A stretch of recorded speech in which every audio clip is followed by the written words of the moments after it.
Olá, bem-vindos a mais uma conversa com especialista. Estamos hoje aqui com a Ângela Virgolin, que é uma psicóloga, professora aposentada da psicologia da Universidade de Brasília.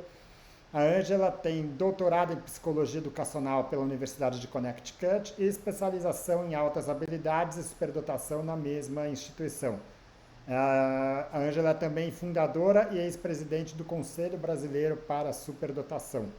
Então, Ângela, a ideia dessa discussão com você é discutir um pouco a respeito dos conceitos gerais, mitos e verdades a respeito da altas habilidades e superdotação. Bem-vinda e obrigada pela sua disponibilidade. Muito obrigada, doutor João Holanda. Fico muito feliz de falar para esse grupo, né? A princípio, vamos pensar nas altas habilidades como um construto a ser construído, a ser debatido aqui, né? E fico satisfeita de poder, nesse momento, compartilhar um pouco do que eu aprendi nessa minha trajetória de 30 e poucos anos dentro dessa área, né? Estou à disposição. Ótimo. Então, para iniciar, eu queria só entender uma coisa. Sempre se fala em altas habilidades e superdotação. O que seria altas habilidades e o que seria superdotação? São sinônimos isso? Para mim, são sinônimos, são termos intercambiáveis. Tanto faz eu falar altas habilidades, tanto faz eu falar superdotação. De uma forma didática, eu gosto de separar com esse E, porque é um fenômeno único, onde a gente pensa assim, superdotação está se referindo aos aspectos mais genéticos, né, hereditários da, da, da inteligência. E nós falamos de altas habilidades para lembrar que a hereditariedade não trabalha sozinha, né? Existem propensões genéticas e não determinismos, e aí entra o ambiente na história, que a gente fala de altas habilidades. Esse termo foi muito debatido na sociedade, porque quando a gente traz esses dois termos, o termo superdotado ele é muito carregado, né? Então vem assim, pensando em super, pensando em super-herói, em poderes, etc. E, normalmente, a gente vê que a sociedade levou a ideia desse super a um conceito tão distante do ser humano normal, comum, que a gente vê aí na escola, na clínica, na nossa família, e que, às vezes, até me assusta quando eu chego em um lugar, por exemplo, uma escola de 2.000 alunos, e eles dizem que lá dentro não tem altas habilidades. Então, né, se a gente pensa assim, se eu estiver falando só do aspecto intelectual, eu vou ter pelo menos 3 a 5% da população. Mas se eu jogar para uma definição que é o que a gente aceita hoje, que altas habilidades se dá em todas as áreas do conhecimento, eu vou chegar a 10, 13% de uma população. Então, não é possível, né, dentro de uma escola com 2.000 crianças, ter duas, né? E até o próprio governo, né, ele tem uma subnotificação, porque as pessoas não se reportam, né, às instituições educativas, como eu tenho um aluno com altas habilidades, por exemplo. É, Dentro da lei, você é obrigado a colocar no sistema quem tem deficiências intelectuais ou qualquer outro tipo de deficiência e quem tem transtornos do desenvolvimento. Então, eles enchem, né, os números ali do MEC. E quem tem altas habilidades? Muitas vezes a escola não sabe identificar, os médicos não sabem identificar, os pais não sabem o que é, então ninguém notifica. E aí o governo diz que nós temos apenas 2.000 e poucos alunos com altas habilidades no Brasil inteiro. Então isso vai levando a uma mistificação, né, cada vez maior desse tema. As pessoas vão falar, nossa, é tão raro que só tem 2.000 no Brasil, quem que será? Né? Quem serão essas pessoas? E não é isso, a gente está vendo isso de uma forma muito mais no chão, né? Muito mais perto da gente do que seria. Eu gosto de falar assim, que altas habilidades ou superdotação, tanto faz usar um termo ou outro, né? Quando eu uso esses dois termos, eu estou querendo mostrar que ele tem tanta importância da genética quanto a importância do ambiente. Mas, além disso, a gente tem que esse ambiente, ele é muito mais do que só o contexto onde a criança existe, né? Está atualmente. Ela também fala das oportunidades de desenvolvimento que se dão para as pessoas. Então, às vezes, eu tenho uma pessoa com alto potencial de inteligência, em qualquer área que a gente possa falar, mas às vezes ela não teve oportunidade de desenvolver, né? Então, é isso que complica quando a gente fala só superdotação e não se refere a essas altas habilidades que também envolvem esse apoio. Ótimo. E, bom, até o próprio conceito das altas habilidades e como definir, como identificar essas pessoas também veio mudando ao longo do tempo, né? Certo. Então, durante muito tempo, o grande foco no diagnóstico eram os testes de QI, né? Uhum. Que tem o seu papel, mas que hoje sabemos que as coisas vão muito além disso, né? O que, que é exatamente um teste de QI e de que forma, o que, que ele está identificando ali? Toda vez que a gente fala em identificação, eu tenho que ver qual é o nosso objetivo dessa identificação. Se eu estou falando para uma visão escolar, né, vou identificar porque eu quero dar a essa criança oportunidades dentro da escola de desenvolver esse potencial. Então, eu tenho que ter uma forma de identificação que ela não passa pelos testes psicométricos, elas vão ser escalas, características, né, aquilo que o professor pode olhar do comportamento da criança e perceber essas altas habilidades. Mas se o meu objetivo é saber a extensão dessas altas habilidades, o quanto essa criança está se desviando, né, distanciando da população padrão, média, aí eu preciso dos testes psicométricos. Então, o que a gente faz é triangular todas as informações que nós temos a respeito daquele sujeito, né? Eu tenho um olhar muito científico, até da minha trajetória como pesquisadora. Hoje eu acho importantíssimo a gente fazer essa avaliação para entender essa profundidade. O que significa essa profundidade, né? Às vezes a criança está tão diferente da norma do grupo que ela se aproxima por idade, né? Que às vezes a gente pensa num transtorno, tem alguma coisa muito diferente com essa pessoa, né? E a noção de quantos desvios padrão ela tem da média, né, no resultado psicométrico, vai me dar a noção do tipo de modificação curricular que eu preciso fazer numa escola, o tipo de adequação que os pais precisam ter para essa pessoa, a forma com que até o médico vai entendê-la se estiver dentro de algum transtorno, ou de alguma dificuldade, de alguma nosologia específica, né? Quando ela está muito próxima, em termos de QI, da norma, e aí nós vamos falar que a norma seria 100 num teste psicométrico, tá? Um desvio padrão é 115. Então, aquela criança que está ali entre 115 e 120, ela não vai precisar de muitas modificações no ambiente dela, porque ela está muito próxima da população típica. Mas se você chega ali no 130, 140, o que ela precisa é muito mais de diferenciação, tá? E Ótimo. talvez explique o tipo de sensibilidade que essa pessoa também tem, né? Então, essa sensibilidade pode mostrar em forma de depressão, por exemplo, porque ela pode se entender tão diferente de outras pessoas e a gente está sempre puxando essa pessoa para a média, puxando na comparação dos pares. E isso traz uma mudança na minha perspectiva de quem sou eu, né, que pode me rebaixar muito meu autoconceito. Então, eu começo a achar que eu sou tão diferente que tem alguma coisa errada acontecendo comigo. Isso vale para qualquer um dos personagens que nós estamos falando aqui, escola, médicos, psicólogos, etc., né? Então, explica um pouco mais a profundidade que a pessoa precisa de estabelecer, tudo que ela vai procurar, ela quer talvez com maior profundidade, ou ela tem interesses muito específicos, às vezes até obsessivos dentro de uma perspectiva, né? Então, se a gente tem esse perfil, eu vou precisar trabalhar com mais afinco para eu poder dar o melhor para ela, mas eu preciso entender esse perfil. Então, aí Ótimo. eu tenho que triangular todas essas informações. Legal. E basicamente nesse teste você está avaliando a capacidade intelectual dela, né? Que seria uma dessas Basicamente habilidades, intelectual, né? porque o teste vai trabalhar a sua capacidade linguística, sua parte verbal, né? Ele vai trabalhar sua velocidade de processamento.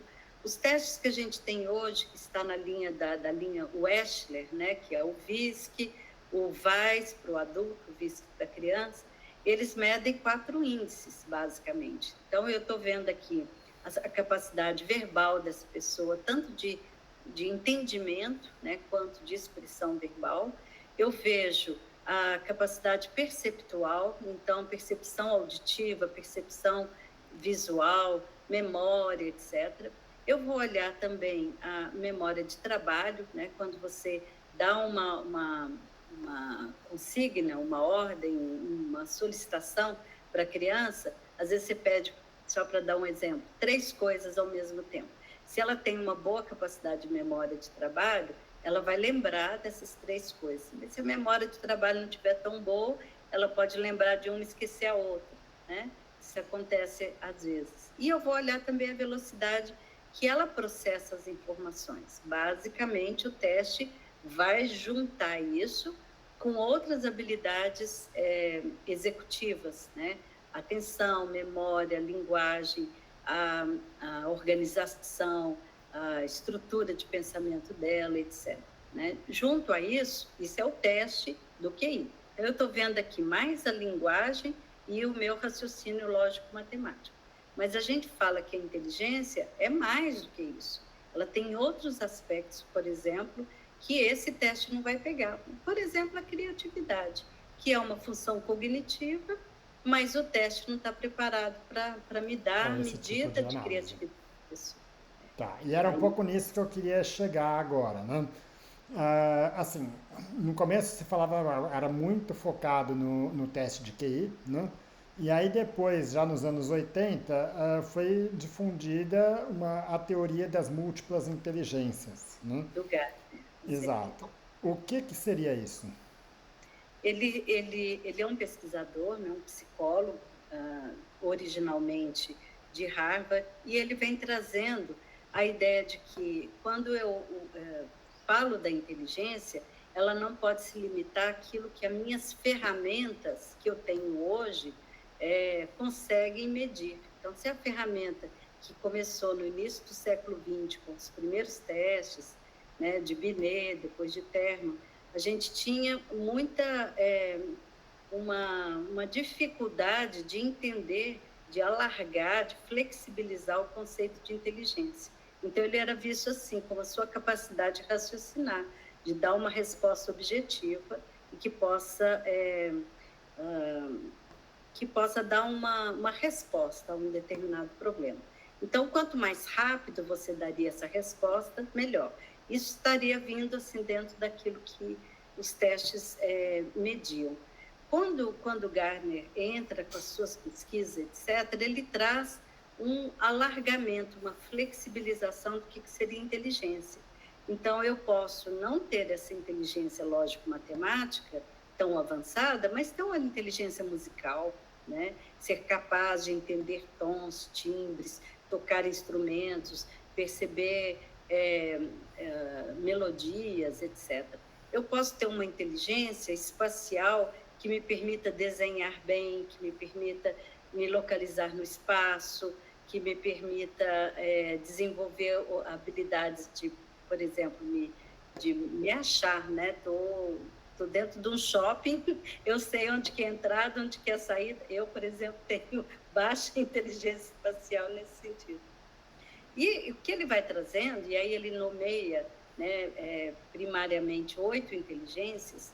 Então, essas 2 primeiras estão ali no teste de inteligência, teste psicométrico.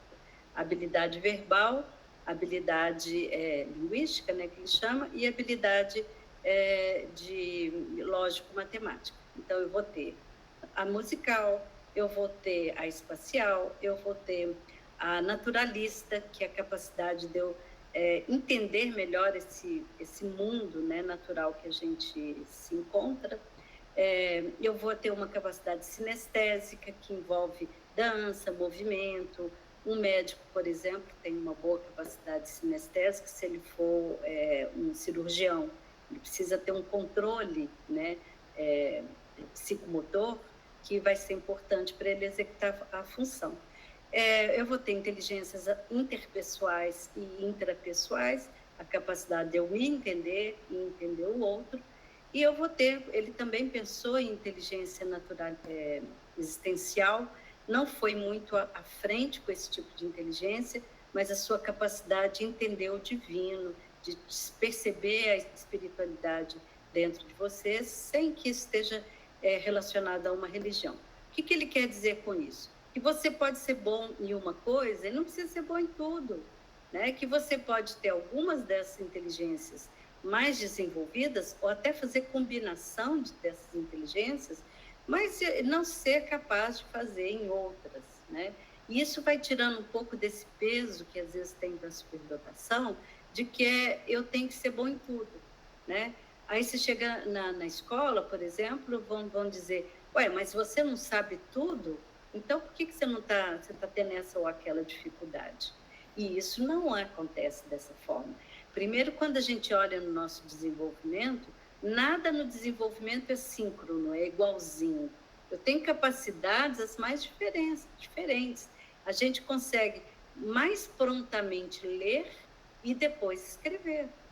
A criança ela pode ter uma facilidade da leitura ali, e acontece com altas habilidades, entre 2 anos e 3 anos começando a ler, mas a mãozinha dela vai seguir um desenvolvimento físico, né, fisiológico, que ela vai precisar desenvolver os seus dedinhos, as suas articulações, etc., para conseguir escrever como vai ser necessário lá aos 6, 7 anos.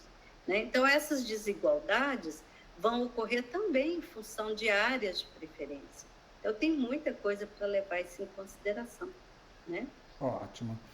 Bom, então, acho que aí é um conceito que eu acho que é super válido, no sentido de que você pode ter uma criança que às vezes tem dificuldades escolares, ela faz aí sempre aulas de recuperação, está ali no limite talvez abaixo da média para grande parte das habilidades escolares, mas desenha muito bem, ela vai ser enquadrada como altas habilidades também. E ela pode ter baixas notas, não é porque ela não tem a capacidade, é que ela não está motivada. Sim, claro. E eu posso, então, ver ali que a metodologia da escola, né, aquilo que eles... se ela é muito tradicional, por exemplo, ela vai pedir muita repetição de conteúdo, porque você tem que fixar o conteúdo. E muitas crianças têm uma memória excepcional. Então, você falou uma vez, falou duas, já entendi, já estou esperando o próximo desafio, e a professora ainda está fixando, porque eu tenho uma sala inclusiva com crianças em vários níveis de desenvolvimento, né? Então, a gente chega muito, muito cedo nessa constatação, mas as notas delas não são boas. Aí você vai pensar assim, mas qual que é a metodologia que essa escola usa? Como que é o perfil dessa criança? Ela prefere uma escola que repete, que tem uma rotina, que tem um passo a passo, ou ela tem uma necessidade de coisas diferenciadas, mais abertas, que ela possa escolher, que ela possa também ter combinados. Então, esse perfil vai estar ligado à motivação e muitas vezes, se eu não estiver motivada, as minhas notas não vão ser boas. Né? Sim, não vai ser boa e você vai ter ali, vamos dizer, ela pode estar inclusive desmotivada com uma aula de artes, por exemplo, onde ela tem muita habilidade, ou com uma pessoa que tem habilidades físicas e que vai estar na educação física numa situação que talvez seja abaixo do que poderia estimular ele, né? Pode ser, né? Então ele não sente capaz de... Porque tem uma coisa também que pode ser o perfeccionismo. Vamos supor que a criança entra num esporte e ela tem vontade de desenvolver com uma certa destreza que ela não tem, e aí ela observa o outro e fala, eu não vou ficar nesse papel, porque vai exigir dela um certo esforço, e muitas vezes nas altas habilidades eles não querem esse esforço, porque tudo vem tão fácil, por que eu vou me esforçar aqui nessa área? Eles têm uma tendência de largar para lá um pouquinho, né? Quando você vem com a pessoa certa, que faz a estimulação certa, que te leva a um nível de motivação elevado, você pode compensar essas dificuldades. Não, eu vou mas eu vou dar conta, né? Se eu me esforçar um pouquinho e tiver interesse, eu vou dar conta. E aí ela pode até desenvolver habilidade. Então, olha, não é nada preto no branco, né? A nota não está direcionando, ao fato dela gostar ou não gostar, muitas vezes é o medo de não corresponder à expectativa de outras pessoas, né? Então, tem muita coisa envolvida que a gente tem que observar sempre. Ótimo. E se a gente for evoluindo nos conceitos, a gente discutiu esse conceito da múltiplas inteligências, desenvolvida para os anos 80, e na década seguinte foi desenvolvido um conceito de inteligência emocional, de inteligência social também, né? Que eram conceitos que, vamos dizer, mesmo nessas múltiplas inteligências, talvez não tivessem sendo abordados. O que, que seria isso? Qual que é a validade disso atualmente? Esse foi um psicólogo clínico que utilizou resultados de pesquisas, não foi nem diretamente os do Gartner, né? Mas foram pesquisas que estavam sendo feitas em algumas universidades americanas, e ele usou esse conceito para levar para a área de terapia. E ali, esse conceito passou, né? O livro do Goleman virou um best-seller no final da década de 90, e ainda muitas pessoas hoje falam disso com muita propriedade, mas muitas pesquisas já estavam mostrando uma coisa que nós chamamos de aspectos co-cognitivos. O cognitivo, eu estou ali pensando nesse aspecto intelectual da criança, né? Sua capacidade de resolver problemas, de pensar abstratamente, etc. O co-cognitivo são aqueles aspectos voltados à personalidade, à motivação, à autoestima, o autoconceito, a sensação de eficácia, né? Que pode me levar a dominar esses conceitos que eu já tenho, mas conseguir expressar para os outros, né? Então, a gente vê que você pega uma pessoa que não tem uma boa capacidade de trabalhar em grupo, porque talvez ela queira fazer do jeito dela, ou ela é muito rígida, ela tem determinados aspectos que ela não quer abrir mão, né? E aí no grupo ela vai ter dificuldade de trabalhar. Então, você está aí na sua clínica, eu tenho um ótimo cirurgião, mas ele é grosso com as enfermeiras, com as pessoas que vão usar, ou com os pacientes, ou com a família, e aí de repente você vê que dentro da sua clínica essa pessoa apesar do conhecimento dela, ela não consegue levar, que acaba sendo uma empresa, né? Levar essa empresa a resultados mais promissores. E assim a gente vê em vários outros tipos de trabalho como aquela pessoa que ela desenvolve sozinha, mas no grupo não. Ou ela tem muita dificuldade de externar as emoções dela, ou ela vai ter dificuldade em gerenciar as emoções dela. Então, com o tempo, você vai vendo que aquelas pessoas que são mais carismáticas, que são mais extrovertidas, têm mais facilidade de expor seus objetivos, etc., às vezes de uma forma até não violenta, vai conseguir mais resultados do que aquela que está cheia de dificuldades ali. Então, quando a gente trabalha, né, nessa perspectiva do que é importante para um trabalho maior, a inteligência emocional ela se torna muito importante. Ela é capaz de direcionar você para o sucesso ou para o fracasso, né? Então, quando essa noção vem para a gente, nós vamos entender que não basta só fazer um teste psicométrico. Então eu estou sabendo que você é uma pessoa muito inteligente, mas a inteligência está modulada no nosso cérebro em áreas diferentes da sua afetividade, da sua emoção. Eu posso ter uma pessoa super inteligente, né? Eu posso colocá-la assim no máximo, grau máximo de resultados, né, num teste de QI, e ela ser, por exemplo, um psicopata, um assassino, uma pessoa sem ética, são coisas separadas dentro do cérebro, né? Claro. E, inclusive, tem um conceito que, na verdade, às vezes para as pessoas podem parecer um pouco estranho, que é o da dupla excepcionalidade, né? Onde você tem, por um lado, a superdotação e, por outro lado, algumas condições que vão trazer limitações e dificuldades, como o transtorno de espectro autista, como o TDAH, né? O que seria isso? Quer dizer, faz sentido isso? Você pensar uma pessoa que às vezes tem como é que uma pessoa que tem, por exemplo, uma dificuldade de comunicação, de relação social, que é o caso de uma pessoa com autismo, e de repente ela fazer um teste de QI e ter um teste de QI muito acima da média. É. Então, a gente fala desse paradoxo das altas habilidades, né? Mas que pode ter duas coisas ali concorrendo. Exatamente por isso que eu acabei de falar, né? São áreas diferentes do seu cérebro, governados por outros processos executivos ali. Então, você tem, dentro das altas habilidades, você vai ter algumas nuances que vão muitas vezes ficar muito parecido com aquelas nuances que vão aparecer no TEA, no TDAH ou em outras comorbidades que a gente pode ter, né? Como são áreas separadas do cérebro, é possível que isso aconteça. Eu vou ter uma capacidade de raciocínio elevada, capacidade de abstração elevada ou uma capacidade maior de resolver determinados problemas em uma área específica, nem sempre precisa ser tudo, né? E às vezes não impacta aquela área dessa comorbidade que eu estou chamando, né? Então, vamos supor, você pega Einstein, né, que era dito que era uma pessoa com TEA. Então, o que você tem? Um foco exagerado, talvez, né, e se torna exagerado por causa da força com que a pessoa quer entender e dominar aquela área, né, que vai aparecer desde pequenininho. A gente tem meninos que vocês dizem, né? Ele tem um hiperfoco. Se ele tem um hiperfoco, significa que ele tem uma motivação exagerada dentro de uma determinada área. Assim como nas altas habilidades. Às vezes, a vontade de aprender uma coisa é tão grande que eu não quero fazer mais nada. Estou direcionado para aquela área.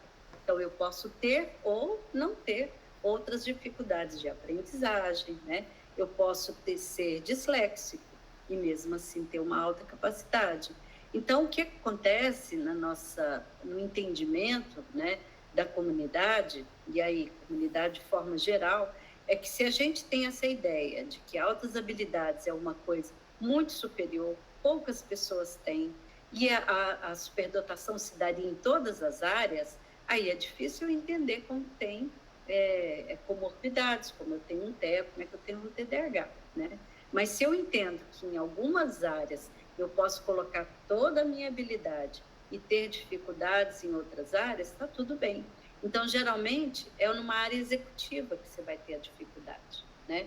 E não está relacionado com o acúmulo de dados que você tem. Então, se você pegar esse cérebro, né? Apesar de eu não ser especialista dentro dessa área, que eu deixo para os médicos, mas se você pegar um cérebro altamente especializado, porque parece que se troca, com algumas pesquisas que eu li, você tem mais matéria cinzenta nos primeiros anos de vida, isso significa que ela vai ter um acúmulo maior de dados, né? E ao contrário das pessoas, né, típicas, que teriam ou uma substância branca menor no início, né, e maior da substância cinzenta. Então, a branca é a que faz essa conexão, né, dos neurônios e que leva esses dados de forma mais ampla dentro do cérebro. Se a gente tem uma capacidade maior do cérebro ser mais objetivo, ele vai responder com mais força, com mais precisão a determinadas coisas que sejam do interesse daquela pessoa, né? Então, a gente vai ter um cérebro funcionando de uma forma diferente. Isso quer dizer que, quando eu pego uma criança com dificuldades, uma criança autista, de nível 2, vamos dizer, né? Ela vai ter mais... nós vamos seguir aqueles critérios do DSM-5, eu vou entender que ela vai ter dificuldades na comunicação social, dificuldades talvez na linguagem, movimentos estereotipados, barará. Então eu tenho todas aquelas características, né?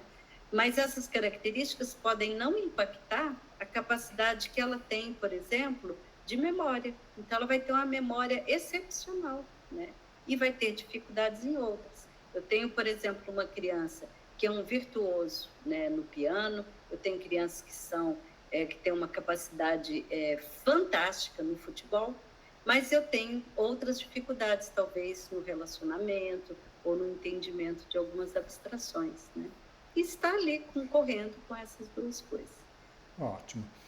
Você falou um pouco dessa questão do hiperfoco, né? O hiperfoco é uma característica que muitas vezes está presente nas altas habilidades, está presente no autismo, né, no transtorno de espectro autista, mas o fato de a pessoa ter um hiperfoco não necessariamente significa que ela tenha altas habilidades ou que ela seja autista, né? Por si só, não, de forma alguma. Exato. Tanto que os interesses vão modificando de acordo com a idade da criança. É muito comum a gente ter as crianças de 4 anos super interessadas, ou, ou elas vão para uma área assim, são os dinossauros, né? As ciências naturais, ou ela vai para os planetas, e aí ela tem facilidade em decorar quais são os dinossauros, o que, que eles comem, onde que eles vivem, diferenças entre eles, né? Então, essa capacidade de percepção de detalhes tem nas altas habilidades, tem no autismo também, né?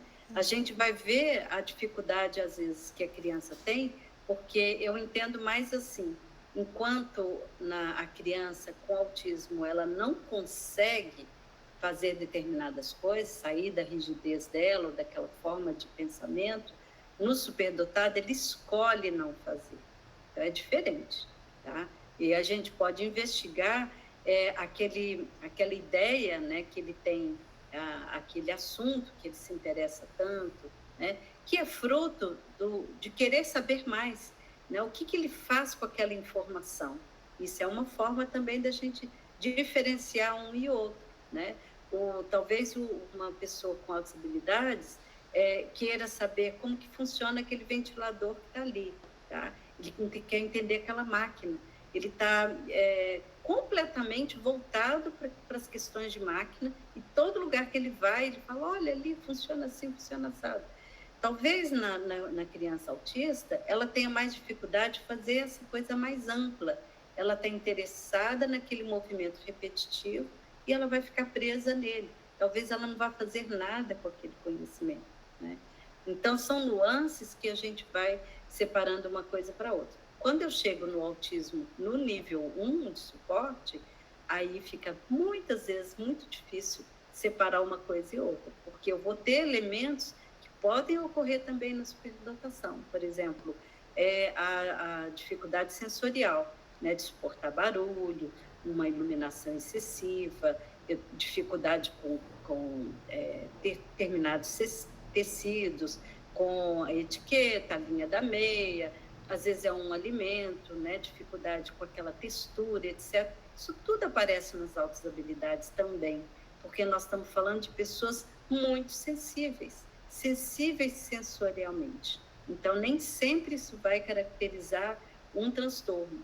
Por isso que a gente precisa ser expert nas duas coisas. Eu preciso conhecer muito bem as altas habilidades para eu poder fazer um diagnóstico diferencial. Senão, para mim, né, tudo que eu vejo, eu vou colocar nessas duas áreas, que é o que vem mais no instituto, para mim. Ou vem com TEA ou vem com TDAH. Mas até do TDAH, eu tenho uma criança com altas habilidades que, porque ela pensa muito rápido, ela joga isso para o corpo. As coisas dela são muito ativas, então ela também é ativa, ela também precisa de movimento, de gastar a energia dela, né? Então faz sentido você pensar em TDAH, mas para eu pensar no transtorno, eu tenho que ver o grau de impacto que isso traz para essa criança, para os lugares onde ela vai, né? Se ela tem uma capacidade muito grande de se concentrar na área de interesse, aí a gente começa a ver, opa, será que eu também estou falando de TDAH? Às vezes acontecem as duas coisas, então eu vou ter essa dupla condição, né? Mas às vezes não, é só um diagnóstico que não foi feito da forma correta. Por quê? Dentro de um consultório médico, ele tem pouco tempo de observação da criança. Ele pode chegar ali e falar, como eu já vi, gente, já chegou para mim um formulário do médico falando assim, nos 40 minutos em que ele ficou, né, na sessão, ficou brincando com o quebra-cabeça, não fez contato visual, não respondeu as minhas perguntas. Aí a criança vem em outro momento, a mãe vem dizer assim, ele não gostou daquele consultório, ele estava com medo do que ia acontecer lá, aquela pessoa é estranha, ele nunca viu, por que ele vai se abrir com ela? Então, num outro contexto, onde você tem um psicólogo que vai ficar ali 8, 10 sessões com a criança, de 1 hora cada uma, ele vai levando, fazendo um rapport diferente, vai vendo sobre diferentes ângulos, aplicando instrumentos fidedignos, científicos, para entender aquilo, além do raciocínio clínico. Então, ele tem um material muito maior para entregar para o médico, né? Ótimo. Aí, E basicamente, quando você fala nessa questão que você citou aí do hiperfoco, ou essas diferentes condições aí que estão ligadas ao TEB, uma das critérios diagnósticos é justamente que ele precisa estar presente em diferentes ambientes, né? Você não vai ter um TEA que só manifesta na escola ou que só se manifesta em casa. claro. E às Ótimo. vezes é exatamente isso que acontece. Então as pessoas chegam a uma conclusão precipitada. A gente precisa de ampliar o nosso olhar, né? Não Então deve eu, ser incomum para você receber pacientes com diagnóstico de TEA, que de repente vê que ele não tem TEA, ele tem alguma outra condição, ou que tem altas como, habilidades e que no fundo exatamente. nunca E se às pensou. vezes é apenas uma noção que a criança tem de não se encaixar naquele ambiente, aí ela prefere ficar sozinha, porque a gente vê assim, se ela está num grupo de pares cronológicos, de idade cronológica, que ela não se identifica, às vezes a criança não quer brincar com eles. Não tem papo, não tem conversa. Eles pensam uma coisa, eu penso outra. Eles querem brincar de uma coisa, eu queria de outra, né? E aí a gente vê que ela se separa não por escolha, né? Não acho que está legal. É diferente da criança que tem um transtorno, porque ela não sente que ela tem escolha, ela simplesmente vai agir daquela forma, porque é mais forte do que ela, né? Aí eu tenho que entender essas nuances. A criança gosta e vai se desenvolver muito bem num grupo de crianças mais velhas, num grupo em que ela se sente encorajada, que ela pode perguntar, se ninguém falar com ela, fica quieta, não é hora de perguntar. Então, em outros ambientes, ela vai mostrar todas essas condições dela. Por isso que a gente precisa ter esse olhar mais amplo. Ótimo. Você citou esse exemplo do superfoco em dinossauros, né? Então, é um tema muito recorrente, vamos dizer, entre crianças ou de planetas, enfim, né? Quando uma pessoa tem esse hiperfoco, ela de fato ela vai ter um conhecimento acima da média naquilo. Então, é aquela criança que vai saber tudo sobre dinossauros, porque ela vê isso o tempo todo. Uhum. Isso significa que ela tem hiperhabilidades? Para a gente falar, né, de superdotação por causa de um interesse, aí eu preciso investigar melhor. A grosso modo, me parece assim, ela tem interesse nessa área. E o que ela faz com esse interesse, né? Então, a gente tem que começar a separar potencial de desempenho. E os dois são importantes nas altas habilidades. Eu posso ver uma criança com potencial, porque ela se interessa muito, e aí a motivação dela é muito grande, ela pensa de forma diferenciada com relação àquele assunto, se aprofunda e se torna assim, detentora de um conhecimento imenso. E o que ela faz com ele? Ela fica com ela guarda para ela, porque ela está se boicotando, porque lá fora ela não tem onde expressar todo esse conhecimento dela, né? Então, quando você chega no ponto de se desempenhar bem, ou eu vou fazer algum uso desse conhecimento que eu tenho, né? Eu vou usá-lo para um projeto, ou vou mostrar para a professora, ou vou buscar mais coisas, etc. Aí você vai vendo que ela se desempenha de acordo com o potencial. Normalmente, a gente recebe uma criança na clínica, por exemplo, lá no meu instituto, a gente tem indicações. Nossa, ela parece que sim, porque ou ela foi precoce, falou muito cedo, ou andou muito cedo, ou leu muito cedo, então eu vou coletando aquelas coisas ali. Mas eu quero saber se ela, em determinado momento, em que contexto, ela consegue executar aquilo tudo que está dentro dela. Aí o teste psicométrico se torna importante, porque nem sempre ele tem essa coragem de falar as coisas que ela tem, que ela pensa, nem sempre ela tem o espaço para dizer ou fazer perguntas ou para crescer dentro daquela habilidade que ela tem. Estou vendo o potencial. É como você lá no esporte, que pode pegar um menino e falar, nossa, se eu treinar essas habilidades dele, esse aí vai bombar, né? mas ele vai precisar do quê? Ele vai precisar do apoio, ele vai precisar de disciplina. A gente fala muitas vezes que um talento, ele não é um talento que apareceu do nada. Primeiro que ele vai ter sim uma base genética, mas essa base não explica o talento, né? O talento é muito mais do que só essa genética. Ele vai depender dessa motivação, do ambiente que ele está, das pessoas que estão dando apoio, das condições que ele tem para desenvolver aquela habilidade. Então, no esporte é fácil entender a diferença do potencial e do desempenho, né? Eu posso, por exemplo, você pode estar mandando um menino para a Olimpíada porque ele tem tudo para dar certo. Chegou lá, a hora que ele olha aquele monte de gente, aquela pressão toda, ele falha, porque ele vai precisar de uma habilidade socioemocional, algumas coisas, né, de coragem, algumas coisas relacionadas assim a esses aspectos que eu chamo de não cognitivos, né, que vai ajudá-lo a obter a medalha que ele precisa. Mas se ele tem medo, né? Ou até dissociar, né? Muito se fala no esporte que é aquela pessoa que não consegue, às vezes, ter uma noção tão clara da importância daquele momento, né? Porque, de fato, quando você vai pensar na importância de você chutar um pênalti numa final de Copa do Mundo, que aquilo Imagine a pode função. mudar a sua vida, deve ser muito difícil fazer isso, né? E às vezes a pessoa não dá conta. E Então, ter habilidade para isso não é fácil. então você está vendo que ela tem habilidades. Então a gente fala muitas vezes assim, se ela entra na escola principalmente, ela é uma sementinha, né? Então eu preciso regar, eu preciso de luz, eu preciso de um ambiente fértil para que ela se transforme num girassol, né? Mas se eu não cuidar dessa sementinha, que girassol é esse? Ele, né, não vai mostrar a habilidade dele. Então essa analogia é importante para a gente ver o que tem do nosso lado, qual que é o papel dos pais, né, na estimulação desses talentos, porque às vezes os pais não validam a percepção da criança, aquilo que ela consegue, a área de interesse deles. Às vezes eles não dão muita bola para aquilo e a criança fica ali no cantinho. Às vezes é na escola que isso não acontece, né?